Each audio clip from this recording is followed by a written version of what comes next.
హితోపదేశంలో మిత్రభేద తంత్రంలో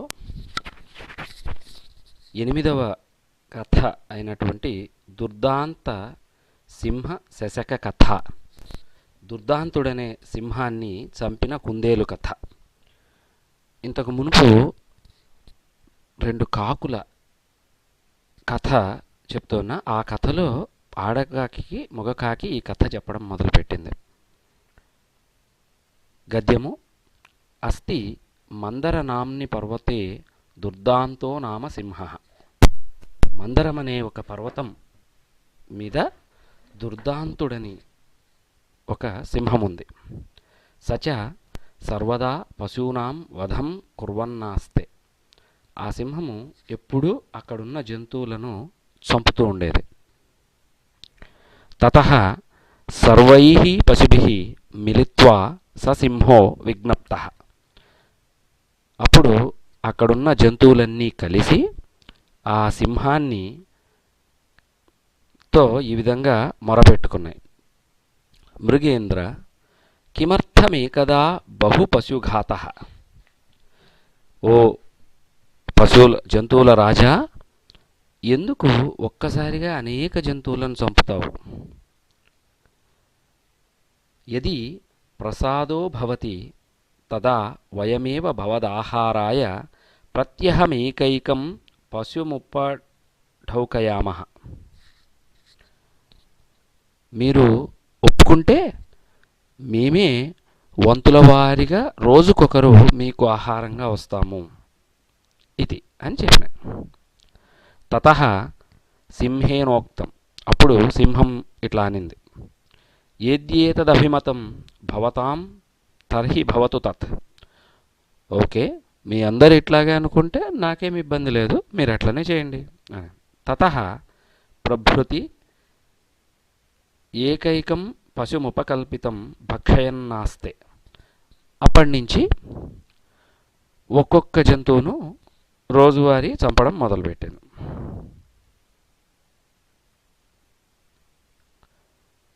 అథ కదాచిద్ వృద్ధ శశకస్య వారః సమాయాతః.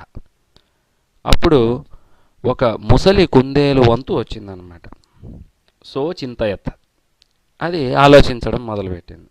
శ్లోకం 123.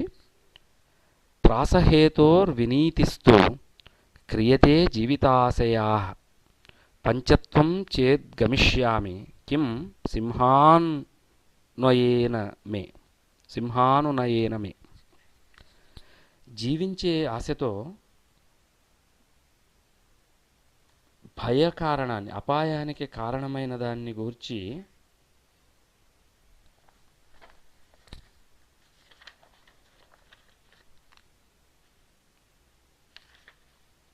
ప్రార్థన చేయబడుతోంది. మరణం తప్పక కలిగేటప్పుడు సింహాన్ని ఎందుకు నేను ప్రార్థించాలి అంటే, నేను ఎట్లాగో సింహం నన్ను చంపి తింటుంది, దాంట్లో నేను వినయంగా కూడా ఎందుకు ఉండాలా?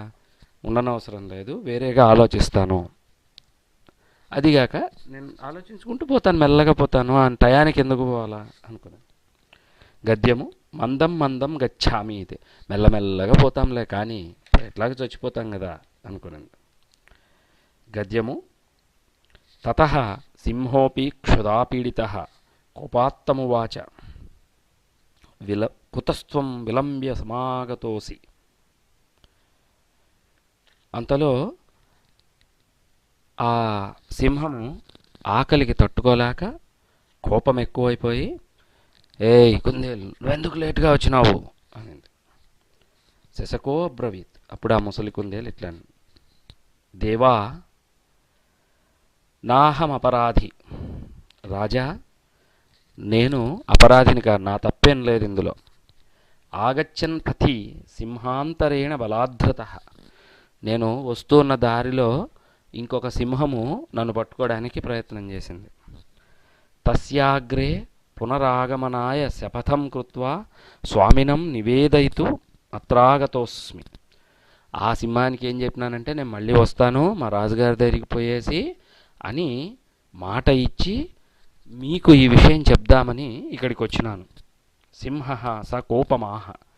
అప్పుడు ఆ సింహము దుర్దాంతుడు కోపంగా ఇట్లా అనింది, సత్వరం గత్వా తం దురాత్మానం దర్శయ. పద త్వరగా పోదాము, చూపిస్తూ పద వాడెవడో ఆ ఇంకో సింహం. క్వా స దురాత్మా తిష్టతి, ఎవడా దుష్టుడు అక్కడ కూర్చున్నవాడు. తతః శశకస్తం గృహీత్వా గభీరకూపం దర్శయితుం గతః. అప్పుడు ఆ కుందేలు ఆ సింహాన్ని తనతో పాటు తీసుకొని పోయి అక్కడ బాగా లోతున్న ఒక బావిని చూపించడానికి తీసుకుపోయింది.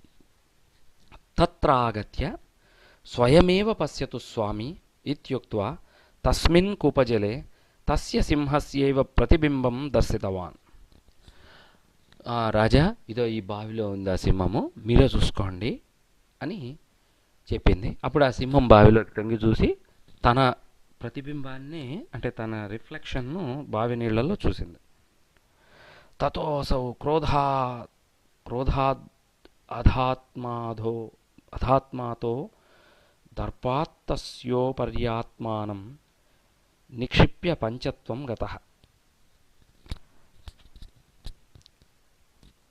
ఆ సింహము కోపంతో ఇంకో సింహం అక్కడ ఉంది అని ఆ బావిలోకి దూకి నీళ్ళల్లో ముని చచ్చిపోయింది. అతోహం బ్రవీమి, అందుకే చెప్తున్నాను ఆడకాకి, బుద్ధిర్యస్య బలం తస్య ఇత్యాది. అంతకుముందు ఒక శ్లోకం చెప్పినాడు, బుద్ధి ఉన్నవాడికే బలం ఉంటుంది అని. గద్యము వాయస్యాహ, అప్పుడు ఆ ఆడకాకి ఇట్లా, శృతం మయా సర్వం సంప్రతి యథా కర్తవ్యం తద్బ్రూహి ఇది. నేనంతా విన్నానండి, ఇప్పుడు ఏం చేయాలో నాకు చెప్పండి అని చెప్పాను. వాయసో అవదత్, అప్పుడు మగకాకి ఇట్లా అనింది, అత్రాసన్నే సరసి రాజపుత్ర ప్రత్యహమాగత్య స్నాతి. ఒక రాజకుమారుడు ఈ దగ్గరలో ఉండే చెరువులో రోజు వచ్చి స్నానం చేసిపోతాడు. స్నాన సమయే తదంగాదవతారితం తీరస్థశిలానిహితం కనకసూత్రం చంచ్వ విధృత్యానీయాస్మిన్ కోటరే ధారయిష్యసి. ఆ రాజకుమారుడు స్నానం చేసేటప్పుడు తన మెడలో ఉండే గొలుసులు, బంగారు ఆభరణాలు ఆ రాళ్ల మీద పెట్టి స్నానం చేస్తాడు. నువ్వు ముక్కుతో ఆ బంగారు ఆభరణాలను ఎత్తుకొని ఇక్కడ తీసుకొచ్చి ఈ చెట్టు తొర్ర ఉంది కదా, దాంట్లో వదిలేసేయి అని చెప్పినాడు. అథ కదాచిత్ స్నాతుం జలం ప్రవిష్టే రాజపుత్రే వాయస్య తదనుష్ఠితం. అప్పుడు ఆ రాజకుమారుడు వచ్చి స్నానం చేస్తుంటే ఆడకాకి తన భర్త చెప్పినట్టే చేసింది. అథ కనకసూత్రానుసరణ ప్రవృత్తై రాజపురుషైస్తత్ర తరుకోటరే కృష్ణసర్పో దృష్టో వ్యాపాదితస్య. ఆ కాకి ఎత్తుకోబోతూ ఉంటే దాన్ని వెంటబడి ఆ రాజుగారి భటులు ఈ చెట్టు దాకా వచ్చి చెట్టు త్వరలో ఆ కాకి బంగారు ఆభరణం వేయంగానే త్వరలో ఉన్న పామును చంపి ఆ ఆభరణాన్ని తీసుకున్నారు. అతోహం బ్రవీమి, అందుకే అన్నాను ఉపాయేనతు యచ్చక్యం ఇత్యాది అని దమనకుడు కరటకునితో అన్నాడు. అందుకే చెప్తున్నాను ఉపాయం చేతనే ఇవి చేయాలా అని. గద్యము కరటకో బ్రూతే యద్యేవం తర్హి గచ్చ. అలా అయితే వెళ్ళం. శివాస్తే సంతు పంథానః, నీకు దారిలో మంచి జరుగుగాక. తతో దమనకః పింగళక సమీపం గత్వా ప్రణమ్యోవాచ. అప్పుడు ఆ దమనకుడు పింగళకుడనే ఆ సింహం దగ్గరికి వెళ్ళి నమస్కారం చేసి ఇట్లా చెప్పినాడు, దేవా ఆత్యైకం కిమపి మహాభయకారి కార్యం మన్యమానః సమాగతోస్మి యతః. ప్రభు, మీకు కలిగే గొప్ప కీడును గుర్తించినాను, అందుకే మీరు పిలిచకపోయినా మీ దగ్గరికి వచ్చినాను. ఎందుకంటే 124వ పద్యము, ఆపద్యున్మార్గగమనే కార్యకాలాత్యయేషు చ కళ్యాణవచనం బ్రూయాదపృష్ఠోపి హితో నరః. ఆపత్కాలంలో చెడుదారిని పయనించే సమయంలో అవశ్య కర్తవ్యమైన కార్యానికి సమయం మించిపోయే వేళలో మన మేలు కోరేవాళ్ళు అడగకుండానే హితమైన మాటని చెప్పాలి. పక్కవాళ్ళ మేలు కోరేవాళ్ళు అడగకుండానే హితమైన మాటలు చెప్పాలా. 124వ శ్లోకం మళ్ళీ ఒకసారి. ఆపద్యున్మార్గగమనే కార్యకాలాత్యయేషు చ కళ్యాణవచనం బ్రూయాదపృష్ఠోపి హితో నరః. అన్యచ్చ అదీకాక 125 భోగస్య భాజనం రాజా న రాజా కార్యభాజనం రాజకార్యపరిధ్వంసీ మంత్రీ దోషేణ లిప్యతే. ప్రభువు భోగమయ జీవనుడై ఉంటాడు, అతడు కార్యకర్తయే ఉండడు. ప్రభువు కార్యాలను చెడగొట్టే మంత్రి దోషం పొందుతాడు. గద్యము. తథాహి పశ్య అమాత్యానామేష క్రమః. మరియు చూడండి, మంత్రులైన వాళ్లకు ఇది నియమం, అంటే ఇది వాళ్లకు ధర్మం. 126 వరం ప్రాణపరిత్యాగ శిరసో వాపి కర్తనం నతు స్వామిపదావాప్తి పాతకేచ్ఛోరుపేక్షణం. ప్రాణాలు వీడడం కానీ లేక శిరస్సును ఖండించుకొనడం కానీ ఉత్తమం. రాజపీఠాన్ని పొందగోరే పాతకుణ్ణి మాత్రం ఉపేక్షించడం మంత్రికి తగదు. అంటే మంత్రి అయిన వాడు రాజుగారిని మోసం చేయాలా అనుకునే వాళ్ళని వదిలిపెట్టకూడదు. ప్రాణం పోయినా సరే వాడిని పట్టుకోవాల్సిందే. గద్యము. పింగళక సాదరమాహ. పింగళకుడు ఆదరంగా మర్యాదగా ఇట్లా అన్నాడు. అథ భవాన్ కిం వక్తుమిచ్చతి. ఓ దమనకుల వారు, మీరు ఏం చెప్పదలుచుకున్నారు? దమనకో బ్రూతే. దమనకుడు ఇట్లా అన్నాడు. దేవా సంజీవకస్తవోపర్యసదృశ వ్యవహారీవ లక్ష్యతే. ఈ సంజీవకుడనే ఎద్దు తమ విషయంలో అనుచితంగా ప్రవర్తిస్తున్నాడు ప్రభు. తథాచ అస్మత్సన్నిధానే శ్రీమద్దేవపాదానాం శక్తిత్రయనిందాం కృత్వా రాజ్యమేవాభిలషతి. అతను మా ముందు, అంటే మాలాంటి వాళ్ళ ముందు, పూజ్యులైన మరియు శ్రీమంతులైన మీ యొక్క త్రివిధ శక్తులను, ప్రభువుకు 3 రకాల శక్తులు, రాజు అయిన వాడికి 3 శక్తులు ఉండాలట. ప్రభు శక్తి, మంత్రశక్తి, ఉత్సాహశక్తి. అంటే ప్రభుత్వం, రాజుగారి యొక్క అథారిటీ. మంత్రశక్తి అంటే రాజుగారి యొక్క ప్లానింగ్ పవర్. ఉత్సాహశక్తి అంటే దాన్ని ఎగ్జిక్యూషన్ పవర్. దాన్నే నిందించి రాజు తాను రాజు అవ్వాలా అనుకుంటున్నాడు అని అబద్ధం చెప్పింది. ఏతచ్చుత్వా పింగళక సభయం సాశ్చర్యమత్వా తూష్ణీం స్థితః. ఇది వింటూనే పింగళకునికి భయము, ఆశ్చర్యము అయి మాట్లాడకుండా, తూష్ణీం అంటే మౌనంగా ఊర్కెనే ఉన్నాడు.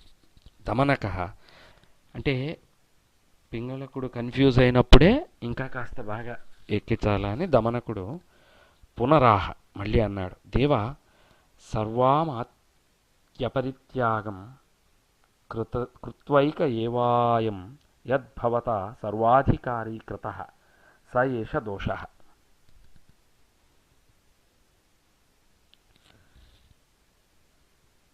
సర్వామాత్యపరిత్యాగం కృత్వైక ఏవాయం యద్భవతా సర్వాధికారీ కృతః. మీరు మిగిలిన మినిస్టర్స్ అందరినీ తీసేసి, మంత్రులందరినీ తీసేసి, ఆ సంజీవకుణ్ణి అందరికీ పెద్ద మంత్రిగా తయారు చేసినారు కదా, అదే తప్పు. ఎందుకంటే యతః 127వ శ్లోకం. అత్యుచ్ఛ్రితే మంత్రిణి పార్థివే చ విస్తభ్య పాదావుపతిష్ఠతే శ్రీః సా స్త్రీ స్వభావాదసహ భరస్య తయోర్ద్వయోరేకతరం జహాతి. మిక్కిలి ఉన్నతుడైన మంత్రి మీద, అలాగే రాజు మీద లక్ష్మి తన 2 కాళ్లను మోపి నివసిస్తుంది. కానీ ఆమె తన స్త్రీ సహజమైన చాంచల్యం వలన కార్యభారం సహింపజాలనిదై వారిరువురిలో ఒకరిని వదిలివేస్తుంది.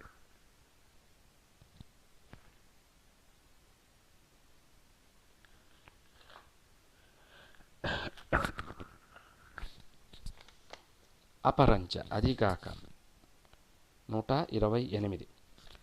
ఏకం భూమిపతి కరోతి సచివం రాజ్యే ప్రమాణం యదా తం మోహాశ్రయతే మదః స చ మదాలస్యేన నిర్భిద్యతే నిర్భిన్నస్య పదం కరోతి హృదయే తస్య స్వాతంత్రస్పృహయా తతః స నృపతేః ప్రాణాంతికం ద్రుహ్యతి. మరియు ప్రభువు రాజ్యంలో ఒక మంత్రినే సర్వాధికారయుక్తుణ్ణి చేస్తే ఆ మంత్రిని అధికార మోహం వల్ల మదం అనగా అహంకారం ఆవరిస్తుంది. అట్టి అహంకారం వలన కలిగిన సోమరితలం నిర్లక్ష్యం చేత భేదభావం పడచూపుతుంది. భేదభావాన్ని పొందిన హృదయంలో స్వతంత్ర వాంఛ జనిస్తుంది. పిమ్మట అలాంటి స్వతంత్ర వాంఛ చే అతను రాజునకు ప్రాణహానికరమైన ద్రోహం చేయనారంభిస్తాడు. అపరంచ గద్యం 129వ శ్లోకం. విషదగ్ధస్య భక్తస్య దంతస్య చలితస్య చ అమాత్యస్య చ దుష్టస్య మూలాదుద్ధరణం సుఖం. విషమిశ్రమైన అన్నమును, కదులుతూ ఉండే పంటిని, దుష్టుడైన మంత్రిని సమూలంగా తీసివేయడం సుఖమైన పని. గద్యం కించ 130వ శ్లోకం. యః కుర్యాత్ సచివాయత్తాం శ్రియం తద్వ్యసనే సతి సోనంద వజ్జగతీపాలః సీదేత్ పంచారకైర్విన. ఏ రాజైతే తన రాజ్యలక్ష్మిని తన మంత్రి యొక్క అధీనం చేస్తాడో ఆ రాజు తనకు ఏదేని ఆపద సంభవించినట్లయితే దారి చూపేవాడు లేని గుడ్డివాడి వలె దుఃఖం అనుభవిస్తాడు. అంటే మొత్తం మంత్రులకు వదిలిపెట్టకూడదనేది మాట. గద్యము. సచ సర్వకార్యేషు స్వేచ్ఛాతః ప్రవర్తతే తదత్ర ప్రమాణం స్వామి ఏతచ్చ జానాతి. అతను అంటే ఆ పింగళకుడు అన్ని కార్యాల్లో స్వేచ్ఛగా ప్రవర్తిస్తున్నాడు. ఆ పైన ఈ విషయంలో ప్రభువుల యొక్క చిత్తము, అంటే మీరు మీ ఇష్టం ఏమైనా చేయండి. ఇది కూడా తెలుసుకోండి. 131. నోస్తి పురుషో లోకే యోన కామయతే శ్రియం పరస్య యువతిం రమ్యాం సాదరం నేక్షతే అత్ర కః. ఈ ప్రపంచంలో సంపదను కోరని వాడెవ్వడూ లేడు. అందంగా ఉండే పరుడి జవరాల్ని చూడని వాడెవడు. గద్యం. సింహో విహస్యాహ. సింహము నవ్వుతూ అనింది. భద్ర. యద్యప్యేవం తథాపి సంజీవకేన సహ మమ మహాన్ స్నేహః పశ్య.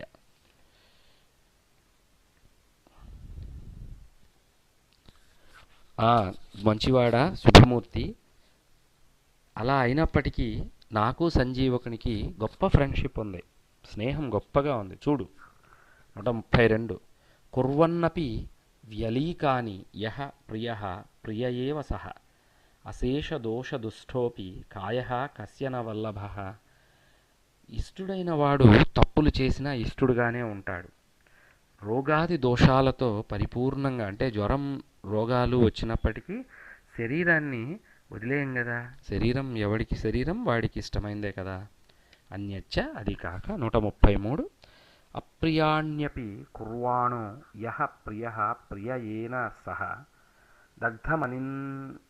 దగ్ధమందిరసారేపి కస్య వహ్నావనాదరః. అప్రియమైన కృత్యాలు చేసినప్పటికీ ప్రియమైన వాడు ప్రియంగానే ఉంటాడు. ఎన్ని ఇండ్లను కాల్చేసినా మనం అగ్ని అయితే వదిలిపెట్టం కదా.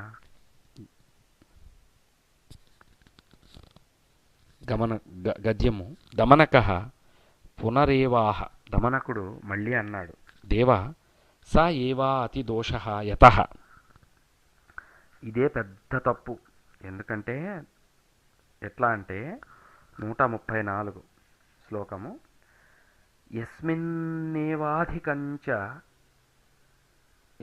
యస్మిన్నేవాధికం చక్షురారోహయతి పార్థివః సుతే అమాత్యాప్యుదాసీనే స లక్ష్మ్యా శ్రీయతే జనః.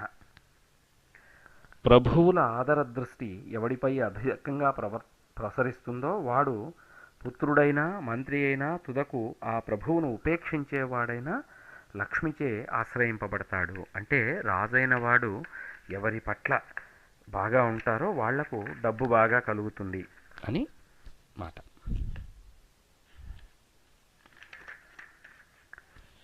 135వ గద్యము శృణు ఏవ. ఇంకా వినండి. 135వ శ్లోకం. అప్రియస్యాపి పథ్యస్య పరిణామః సుఖావహః వక్తా శ్రోతా చ యత్రాస్తి రమంతే తత్ర సంపదః. హితం కలిగించేది వినడానికి కటువుగా ఉన్నా దాని పరిణామం సుఖదాయకంగా ఉంటుంది. అలాంటి హితం చెప్పేవాడు వినేవాడు ఎక్కడ ఉంటారో అక్కడ సంపదలు ఆనందంతో ఉంటాయి. గద్యము. త్వయాచ మూలభృత్యా నపాస్యాయమాగంతుకః పురస్కృతః ఏతచ్చానుచితం కృతం యతః. మీరు పూర్వసేవకులను అంటే ముందు మీ దగ్గర పనిచేసే వాళ్లను తీసేసి ఈ కొత్తగా వచ్చిన వాడిని పెద్దగా గౌరవించారు. ఇలా చేయడం అనుచితం, ఇట్లా చేయడం మంచిది కాదు. ఎలా అంటే 136 మూలభృత్యాన్ పరిత్యజ్య నాగంతూన్ ప్రతిమానయేత్ నాతః పరతరో దోషో రాజ్యభేదకరో యతః. ప్రాచీన సేవకులను తొలగించి కొత్తగా వచ్చిన వారిని ఆదరింపరాదు. ఎందుకంటే రాజ్యంలో భేదాలను కలిగించేందుకు ఇంతకు మించి వేరే దోషం లేదు. గద్యము. సింహో బ్రూతే. సింహమని. కిమాశ్చర్యం, ఎంత ఆశ్చర్యం. మయా యదభయవాచం దత్వా నీతః సంవర్ధితశ్చ తత్కథం మహ్యం ద్రుహ్యతి. దమన. ఎంత ఆశ్చర్యము.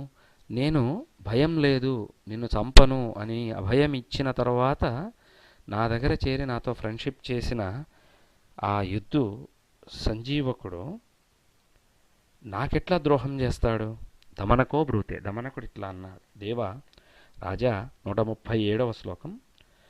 దుర్జనో నార్జవం యాతి సేవ్యమానోపి నిత్యశః స్వేదనాభ్యంజనోపాయైః స్వపుచ్చమివ నామితం. దేవా, నిత్యం సేవితుడైన దుర్జనుడు మంచి గుణాన్ని పొందడు. కుక్కతోక వేడి తైలంచే ఎంతగా స్వేదితమైనా వంకరగా ఉండడాన్ని వీడదు. అపరంచ. అది కాక 138. స్వేదితో మర్దితశ్చైవ రజ్జుభిః పరివేష్టితః ముక్తో ద్వాదశభిర్వర్షైః స్వపుచ్చః ప్రకృతిం గతః.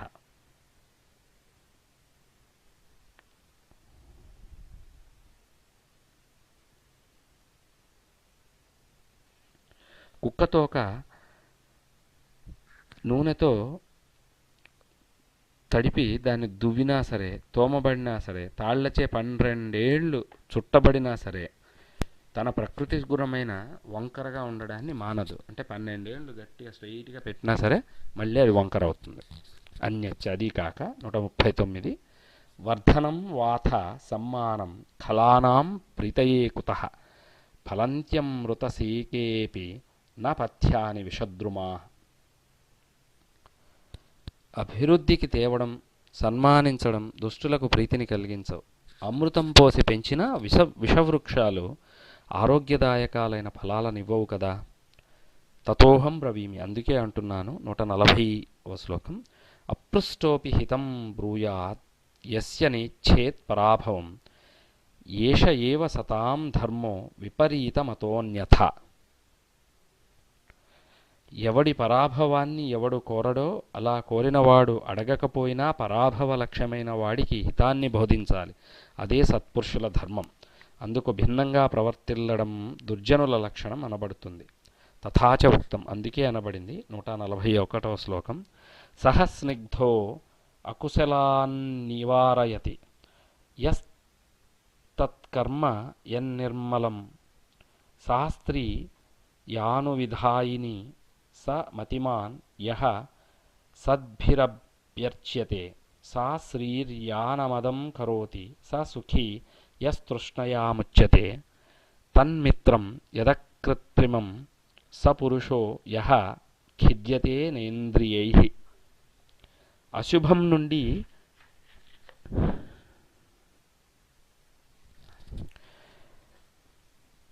141వ శ్లోకం. సహ స్నిగ్ధో అకుశలాన్ నివారయతి యస్తత్కర్మ యన్నిర్మలం శాస్త్రీ యానువిధాయిని సమతిమాన్ యః సద్భిరభ్యర్చ్యతే శాస్త్రీర్యానమదం కరోతి స సుఖీ యస్తృష్ణయాముచ్యతే తన్మిత్రం యదకృత్రిమం స పురుషో యః ఖిద్యతే నేంద్రియైః.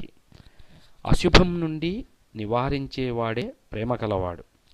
పవిత్రం అయిన దానినే కార్యమని, అనుసరించేదాన్నే భార్య అని, సజ్జనుల గౌరవం పొందేవాడినే బుద్ధిమంతుడని, గర్వం కలిగింపనిదే లక్ష్మి అని, ఆశ లేనివాడే సుఖీ అని, కపటం లేనివాడే మిత్రుడని, ఇంద్రియాలచే దుఃఖం పొందనివాడే పురుషుడని అంటారు. గద్యము. యది సంజీవకస్య సనాదితో విజ్ఞాపితోపి స్వామి న నివర్తతే తదీదృశే భృత్యే న దోషః తథాచ. నేను ఇంతగా విన్నవించిన రాజుగారు అయిన మీరు సంజీవకుడిపై ఉండే వ్యసనరూపమైన ప్రేమను మొదలైన కారణాల వలన మనస్సును మార్చుకోకపోతే అప్పుడు ఈ విషయంలో నా దోషమేం లేదు. మరియు 142. నృపః కామాసక్తో గణయతి న కార్యం న చ హితం యథేష్టం స్వచ్ఛందః ప్రవిచరతి మత్తో గజ ఇవ తతో మానధ్మాతః స పతతి యదా శోకగహనే తదా భృత్యే దోషాన్ క్షిపతి న నిజం వేత్య వినయం. రాజుగారు తన ఇచ్ఛానుసారంగా కామాసక్తుడై అవశ్యమైన కార్యాలను వదిలిపెట్టి తన ఇచ్చ వచ్చినట్టు తన ఇష్టం వచ్చినట్టు ప్రవర్తిస్తాడు. ఎట్లా అంటే మదగజం అంటే ఏనుగుకు కొవ్వు ఎక్కువైపోతే ఇష్టం వచ్చినట్టు స్వచ్ఛందంగా ప్రవర్తిస్తుంది కదా, అట్లా. అప్పుడు అభిమానంచే ఉన్మత్తుడైపోతాడు. అట్లాంటప్పుడు దుఃఖమనే దుర్గమారణ్యంలో చిక్కుకుంటాడు. ఆ దోషాన్ని సేవకులపై నెట్టుతాడు. తన అవినయాన్ని అందుకు కారణంగా గుర్తించడు. గద్యము. పింగళకః స్వగతం. 143. న పరస్యాపరాధేన పరేషాం దండమాచరేత్ ఆత్మనా అవగతం కృత్వా బధ్నీయాత్ పూజయేచ్ఛవ. ఒకరి అపరాధం చేత ఇంకొకరిని అంటే ఒకరు చేసిన తప్పుకు ఇంకొకరిని దండించకూడదు, స్వయంగా గ్రహించాలి. ఆ మీదట వాళ్ళను శిక్షించడము లేదు గౌరవించడము చేయాలి. తథాచ ఉక్తం. 144. గుణదోషావనిశ్చితస్య విధిర్న గ్రహ నిగ్రహే స్వనాశాయ యథాన్యస్తో దర్పాత్ సర్పముఖే ఖరః. మంచి చెడ్డలను నిర్ణయించకుండా అంటే ఎవరు మంచి చేస్తున్నారు ఎవరు చెడ్డ చేస్తున్నారు తెలియకుండా వాళ్లకు గిఫ్ట్లు ఇవ్వడము లేదు వాళ్ళను శిక్షించడము మంచిది కాదు. అలా చేయడం అనేది అహంకారంతో పాము నోట్లో చేయి పెట్టినట్లే. ఇట్లా అనుకొని తనలో తాను. గద్యము. ప్రకాశం బ్రూతే. పైకి చెప్పు, ఇప్పుడు దమనకుంతో చెప్తున్నా. తదా సంజీవకః కిం ప్రత్యాదిశ్యతాం.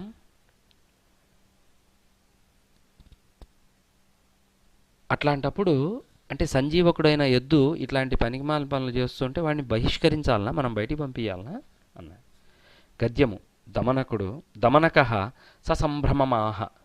అప్పుడు దమనకుడు ఆశ్చర్యంగా అన్నాడు, దైవ మామైవం ఏతావతా మంత్రభేదో జాయతే తథాహ్యుక్తం. అప్పుడు దొట్టపాడతాడు, ప్రభు వద్దు, అలా వద్దు, అందుచే మనం రహస్యం బయటికి తెలుస్తుంది. విఘ్నులు ఇట్లా అన్నారు. 145. మంత్రబీజమిదం గుప్తం రక్షణీయం యథా తథా మనాగపి న భిద్యేత తద్భిన్నం న ప్రరోహతి. ప్రభువు మంత్రం అనే బీజాన్ని ఉన్నది ఉన్నట్టుగా రక్షించాలి. అది స్వల్పంగా స్ఫుటితం అయినా మరలా మొలక ఎత్తదు. అంటే రహస్యం అనేది బయటికి తెలిసిపోతే మళ్ళీ అది రహస్యంగా ఉండదు. 146 ఆదేయస్య ప్రదేయస్య కర్తవ్యస్య చ కర్మణః క్షిప్రమక్రియమాణస్య కాలః పిబతి తద్రసం. తీసుకోవడం కానీ ఇవ్వడం కానీ ఇతర కర్తవ్య కార్యం కానీ త్వరగా చేయబడనిచో వాటి సారాన్ని పీల్చివేస్తుంది. అంటే ఏదైనా పనిని అనుకున్న తర్వాత వెంటనే ఆలోచన చేసి టక్కటక్క ప్లాన్ వేసి వెంటనే చేయాలి. లేకపోతే ఏమవుతుందంటే లేట్ చేస్తే ఆ పని మిగలదు.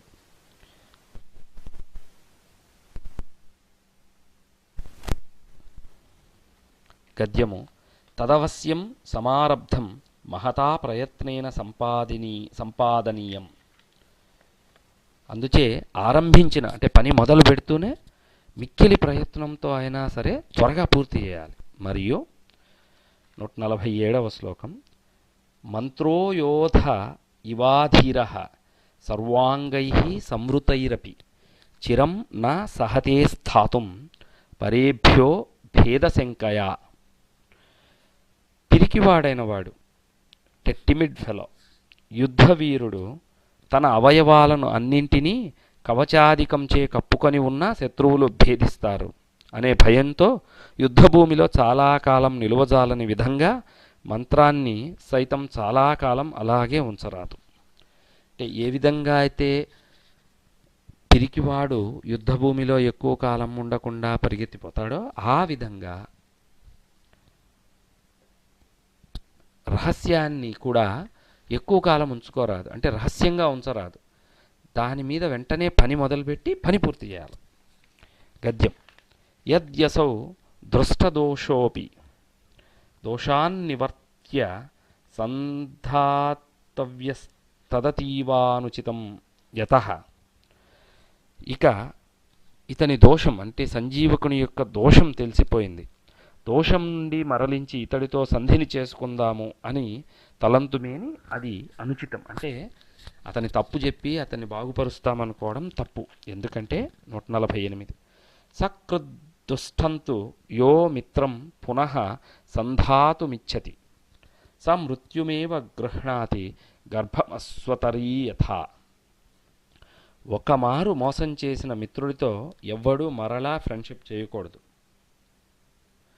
అట్లా ఫ్రెండ్షిప్ చేయాలా అనుకునేవాడు కంచరగాడిద గర్భం దాల్చినట్టు మరణంను స్వీకరిస్తాడు. అంటే కంచరగాడిద బిడ్డలను కంటూనే చచ్చిపోతుంది.